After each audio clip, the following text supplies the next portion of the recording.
The Philippines can not only withstand an invasion from China, they could actually repel it. China likes to bully all of their neighbors, but especially the Philippines when it comes to their territory. China claims that their territorial waters go hundreds of miles deep into what actually belongs to the Philippines, including the Spratly Islands and the Scarborough. This is more than just a paper argument. The Chinese Navy actually sends in vessels deep into Philippine waters and harass the fishermen fishing right off of their shore. But of course, whenever an American, Japanese, British, or an Australian naval vessel starts sailing their way, the Chinese flee. But if push ever came to shove and the Chinese actually tried to invade the Philippines, it would go even worse for them than if they tried to take Taiwan. First, an amphibious assault is the most difficult to pull off, and the last time the Chinese Navy fought was maybe 50 years ago. While Taiwan is about 100 kilometers away from China, the Philippines are about 600. That's 370 miles. And let's not forget, the US just installed about 4 naval bases in 2023, meaning that there are a total of 9 US bases on the Philippines alone, meaning that if China were to ever actually invade the Philippines,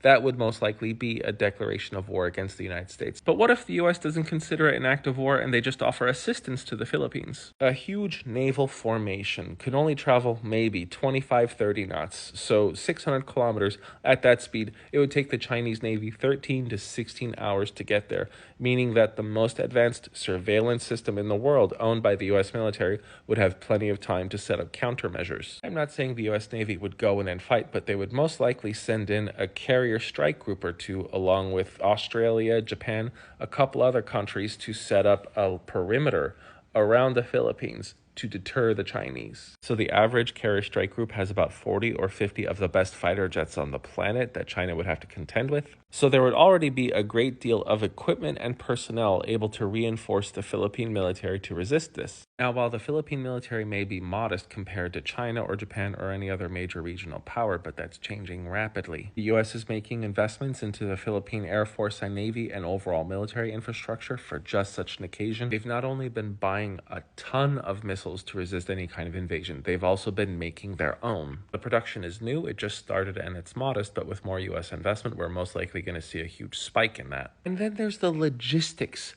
of getting to Manila or any other major Philippine city. Remember, this is a 7,600 island archipelago. It is surrounded by deep ocean and unpredictable hurricanes and monsoon weather. Natural barriers all around the Philippines and the brutal coastline would make it very difficult for any naval onslaught to actually land and get troops on the ground. Logistical difficulties alone would allow the military fighting in the Philippines to whittle away the Chinese Navy and any other invading force. And most importantly, the US and the Philippines conduct joint combat drills several times every single year. Last year, when China decided to surround Taiwan with their Navy and some of their Air Force, the US and the Philippines conducted the largest naval exercise in the history of the planet. And shortly after that, China backed down. So the Philippines has a great deal of experience working with the largest and most experienced military on the planet, while China can't say the same. How much practice has China had with invading a country?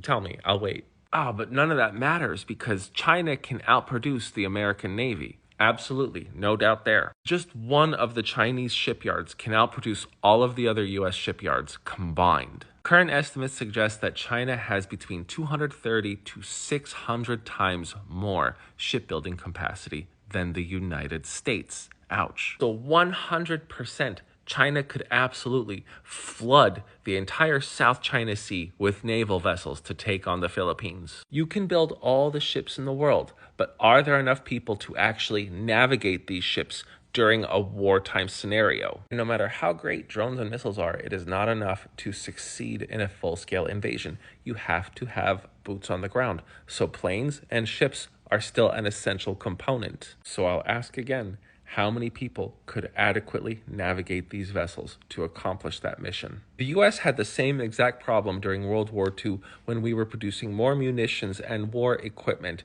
than the Allies and the Axis powers combined.